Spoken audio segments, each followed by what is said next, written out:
your hearts. It's wonderful having you back in the studio with me today. We're going to be working on this little project, which was a little travel journal that I made some years back. I'm thinking it was like 2013 or something. And I'm gonna share my technique for creating this.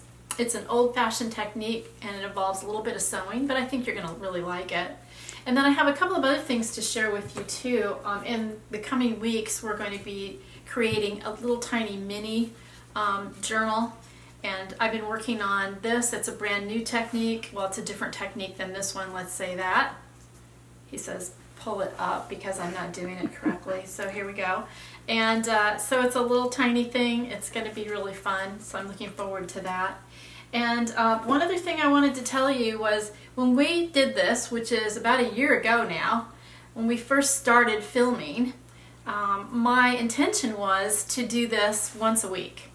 And what I found out in doing this for a whole year is that it's difficult for me to keep my practice up, my art, and my work in the studio and create really quality videos for you.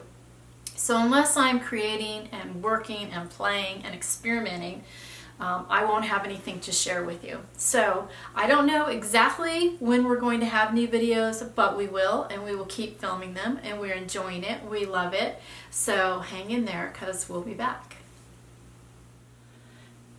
One of the things that I really want to impart to you, if I do this, then I've done my job, is to lose your fear of making mistakes. I make mistakes in the studio all the time. All you have to do is ask your videographer. I'm always telling him, oh, I just ruined this, or I just made this mistake, or this didn't work, and I have to start over and do it again. So what I want to share with you is that I made this journal some time ago, and there were a few things about it that I didn't like. Just a couple. For one thing, I used scrap papers in this travel journal, and I would never do that again because it just would not take a beating. It was really difficult to work with, and some of the pages literally fell apart. So I would definitely use, and I will use, mixed media paper from now on. Although I love the way it looks with all the ruffled edges, but you can get this look by gluing things into your pages anyway, so don't worry about it not looking yummy and delicious with all of this, because you can still get that effect. The one thing that I absolutely loved about the journal was the cover, and I was working at and creating a cover that looked like old leather.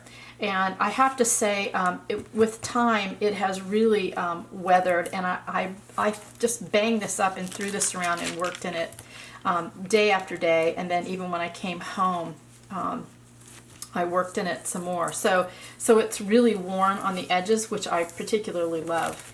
And I made some little swatches to show you that this was actually the dark color that it was to begin with, so that's quite a change. It's closer to this now, which is just quinacridone.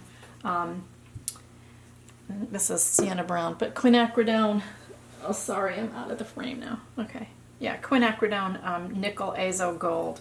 And but if you didn't have that, you could use burnt sienna. So I'm going to show you how to do that, and we're going to get started on creating the pages. The first step is to select a book, and I chose a book that was close to the size, as close as I could find. And this book is Bad Journal. This book is really old, and it's already got pages ripped out of it, and I think I got it for $1 at a book sale. So if you've never gutted a book before, this is how we start. And this is actually how I learned how to make books. Now some of them will actually lift right away, and I hope you can see this, but you can see that the spine, which is right here, that the book was probably originally glued into the spine. But after all this time, of course, the glue has just dried up and gone away. Now, sometimes they aren't glued in, and some of the newer books you'll see will hang just like this. And I'll show you that technique in another video. But this is how we're going to do it today. I've just got a little straight edge. I love this tiny little thing. It works really well. You have to be really careful not to cut through your book cover, although if you do, you can fix that. Like I said, there aren't any mistakes. You're going to learn from everything that you do, and you don't want to worry about it. And you want to make sure that you save the pages, because you can do wonderful things with the pages too. Okay, so just going to cut down. And this one is just giving me fits. There we go. Voila. Book is gutted. And we're just going to clean this up a little bit. So I cleaned all of the debris out of the book, and I saved it for later because I can use it for maybe another collage. And I'm just going to set the book cover aside, and now we're going to talk about the pages. And I made the pages just like I did in the last video that we had, that we created, and the ribbon tied journal. And I used rolled paper, so it's going to curl slightly, and that's okay. I could probably run it over the edge, but I'm not going to really worry about it because I'm going to tie it down to straighten it out. But what I wanted to share with you is that in order to stitch through this, I wanted to create little notches in the paper edge, which will allow me to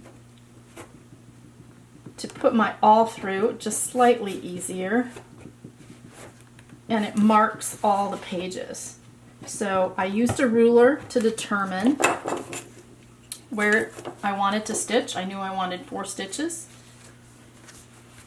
or 4 holes to create my stitches, and then I simply used the X-Acto, and now I'm going to just poke my awl through, so it makes it much easier.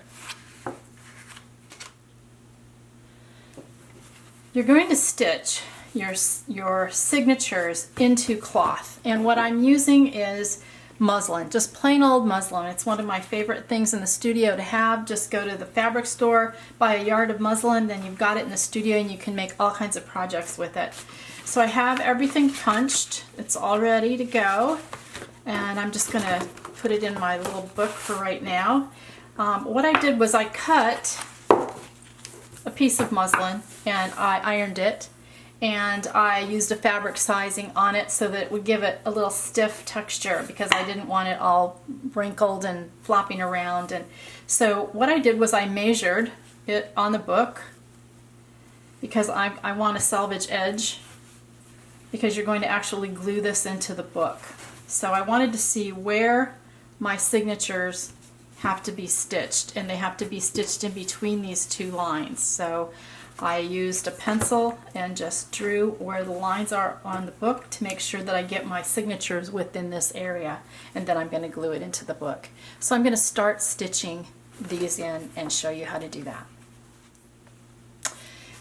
To stitch this in, I'm going to use a really large crewel needle, and I'm going to use waxed linen thread. You can buy waxed linen thread on Amazon. I got this at Dick Blick. You can get it in a lot of different art supply stores. It's just waxed linen, and you can create your own with a piece of wax, just simple beeswax, and thread or string, and just wax it, run it along the wax. It has to be really waxy, otherwise it will just shear right through your book.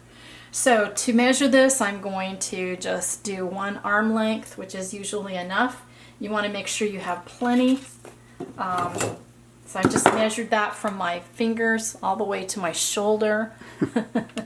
And you want to make sure you have plenty. The worst thing is to run out, but this will be enough for stitching in here.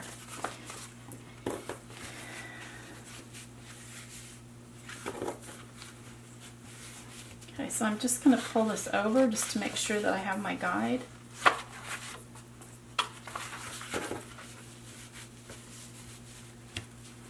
There we go. Now you can see your guide.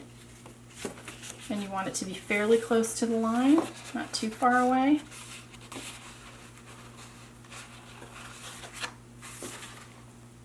And it helps if you have your wax linen threaded. And to do this, we're simply going to, oops, this is how I get these dings in my papers all the time on my table. So just take your scissors, pull it over, up on against it so that it flattens out. You want it nice and flat. I hope you can see the little holes, and I want it to be fairly close to this line but not right on top of it, because I want my book pages, and I can see through the muslin where the little marks are from the awl. So I'm lining that up, and then I'm just going to use paper clips to hold it in place. So you are gonna stitch it flat.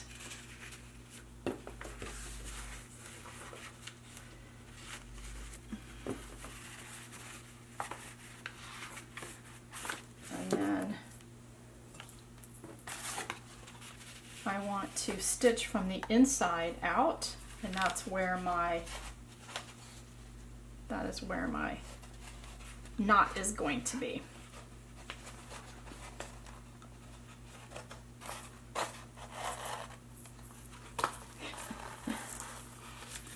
I'm being told I'm out of the frame again. Okay, so now it helps if the part I forgot is to actually use my awl and poke through the fabric. So that made it a little more difficult to begin with. Now to tie a knot, this is how I do it. I simply create a little knot, just like this. Pull my excess wax linen in, and I'm simply holding it in place and pulling. That's all you have to do. Okay, pretty simple, eh? And then I'm just going to stitch through. And I'm going to do this with every signature until I'm done. And so I will come back when I've got them almost stitched in there.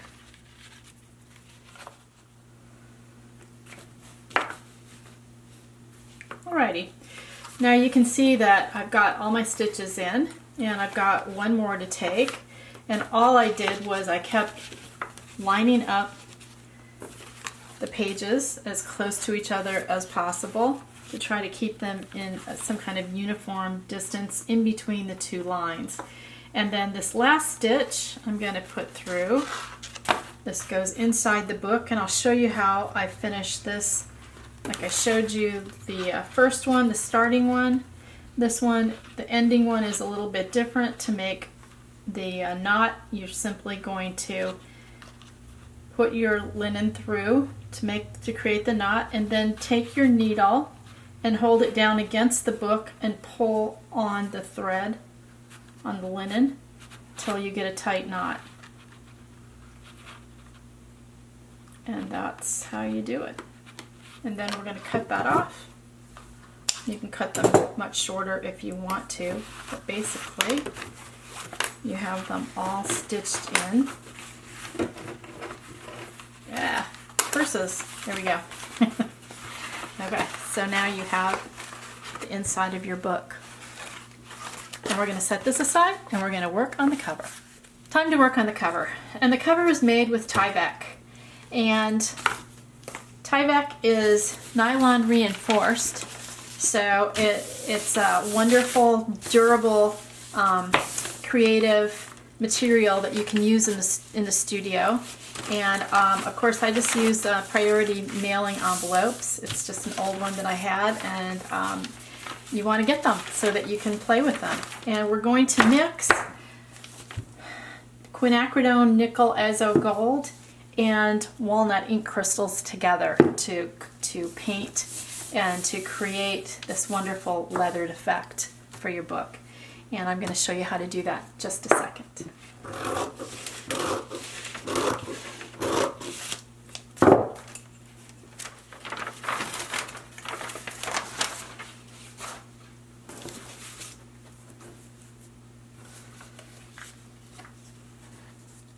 walnut ink crystals you can get on Amazon. You can get them at a lot of different places. Just Google Amazon or walnut ink crystals. You could use a color wash too, an Adirondack or something like that. What I like about the crystals is you can create the color, the dark color that you really want, and I really like that. You can put in as much as you want, and it can be really, really saturated. So I'm going to put a couple coats on here. I'm going to let it dry, and we'll come back, of course, when it's dry. But just to show you, that's all you have to do is just drop it into your whatever container you're using. I use old egg cartons. If you haven't watched me before, I recycle everything in the studio because I believe in it, and it also cuts down your you know, it's really good to recycle in the studio, but it also keeps your overhead down in the studio. And as an artist, you want your overhead to be as low as you can. You can get it. So anyway, you can see now as it's drying, the wonderful texture. I'm assuming those are the nylon threads that are in the Tyvek. And you want it to be kind of dark because it is going to fade a little bit. So, and I made that first journal some time ago, so it's no wonder that it has faded somewhat. We're going to put another layer on, and I'll come back when that's finished. When you're painting the Tyvek, first of all, you want to make sure you have equal portions, well, pretty equal portions of quinacridone and the walnut ink crystals. You want to mix it together so that it's combined, and it's going to go right through the Tyvek. So you want to have a piece of freezer paper or something that you're not concerned about, because this is my second piece of freezer paper to get to this color, and I was wanting to create pretty much the same color as the journal is now, which means it's going to weather more, and I'm going to really like that. So now the next step would be to glue it onto the cover of the book. And I had it cut so that it's about 1 inch all the way around, maybe a little bit more on some of the sides, but that's okay because it's going to be completely covered. This is going to help really reinforce this antique book. If you're using a new book, then you don't really have to worry about it, but this is going to definitely keep this thing together, and that's what we want. It'll make it more archival. So I'm simply going to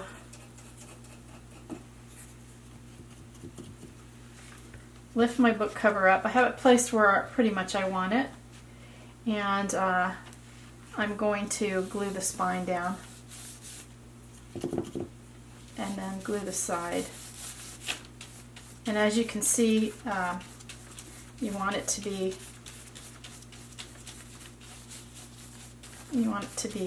quite a bit of glue. You want it to be pretty thick. It's going to take us a little bit longer to dry, and then take my bone folder and get a really nice adherence. Push it down. And then lift back up. Now we're going to glue this side.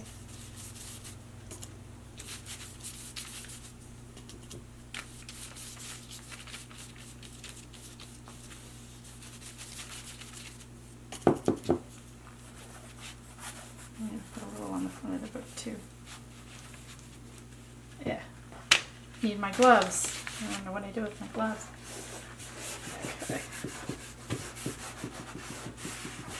Okay, there are a lot of ways to do the corners. One of the ways that you can cut is just to cut it just straight, and then you just cut the corner out completely. But I prefer to fold my corners up like this, especially when you're creating something that looks more like a leather-bound book. You really want that nubby edge. It's just absolutely beautiful, I think. So we're just going to pull it up on the corners. And now I am going to get my gloves.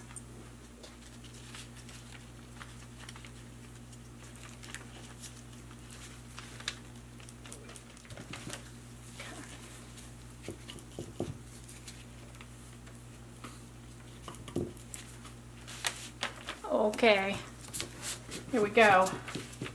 Gluing the sides down. And don't worry if this doesn't match up perfectly, because we're going to have paper that's going to glue to the inside. Just like a real book. Imagine that. So just using gel medium fairly liberally. So as I say, it might take a little bit longer to dry, but you want the Tyvek to really adhere to your book.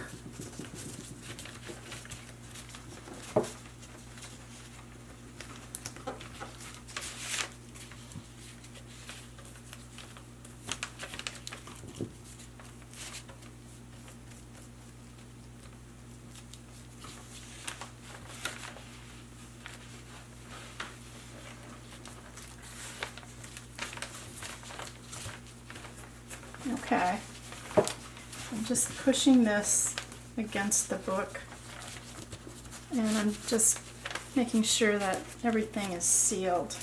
Now we're going to leave this and let this dry, and then we'll come back. While I was waiting for the inside to dry, I added a little bit of raw umber to the quinacridone and the walnut ink crystals to give it a little bit of a darker, richer color. And I really like the way that turned out. I may add some more to the back later, but I just wanted to let you know. So you can play with the paint color, and you can add different colors. You could add yellow ochre if you wanted to. And now all I've done is I paper clipped all of my signatures together so that I just have the fabric open like this, because we're going to glue this down into the book. So I'm just going to hold it like this, nice and tight, and get my glue, and we're going to set it down into the book just like this. Okay, now you can see that edge coming up, and I just didn't want that string there. We're going to cover this with paper so you're not going to see the fabric. And I left a bigger edge of fabric than I normally would, just so you could see that there was that edge. Now I'm going to glue this fabric down, making sure that my spine is in the right place.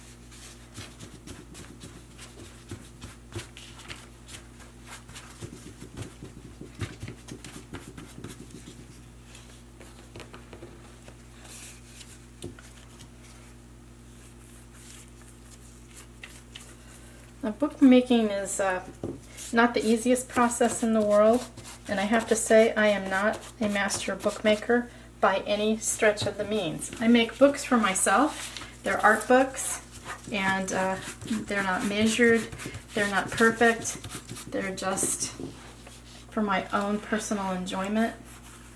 And I think you're going to love making books when you give it a try. Okay, we're going to let this dry. And then we're going to come back, and I'm going to show you how to put in the pages on the inside covers. While the book pages are drying, I usually use a couple of bottles just to hold the pages up so that it keeps that nice and straight, and it allows the fabric to adhere to the book. And now that that one side is dry, I already covered it with paper, so you can see just glued it down, just cut it to size and glued it down. And I'm going to do it on this side too. So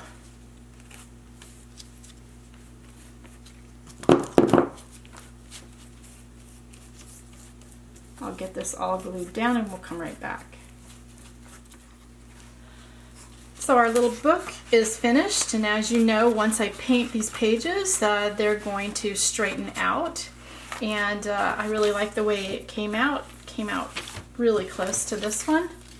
Now the button. The button is super easy, and I'm just going to, let me take this glove off. By the way, I found some really good examination gloves that work quite well. They don't live very long, but they work really well in the studio. So basically all you're going to do, and I'm not going to do it on this book, so I'm just going to show you how I did it. Go through the middle of your book to where you've stitched, to where, just between the stitches actually. And you're simply going to use your awl to punch through all the way to the back of the book. Now, don't put a button here unless you're completely finished with your book. So you want, this has got to be the very last thing that you do after you're done working on all your pages, because otherwise this isn't going to lay flat and it's going to be difficult for you to work in. So you want to wait until you're completely done, and then you simply poke the awl all the way through the book, and then you want to thread your wax linen in the needle, poke it through, catch your button, and I would use a button like this, or you could use a button with 2 holes to put on the spine. Back through the other one, in through the book again, bring it together, and just simply tie it in a couple of good knots. And that's it. It's really simple.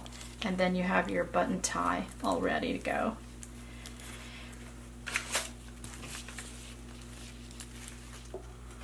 I hope you enjoyed the journal making segment today, and next time I'm going to be talking to you about some of my work, the Garden of the Lovers, and it's going to essentials, and I'm going to share with you a little bit about Italian collage and some of my collage pieces. And we're also coming up, where did I put it? Right here. Coming up, we'll be creating this little tiny book, and I'll be showing you how to make this tiny miniature book. So until then, ciao for now.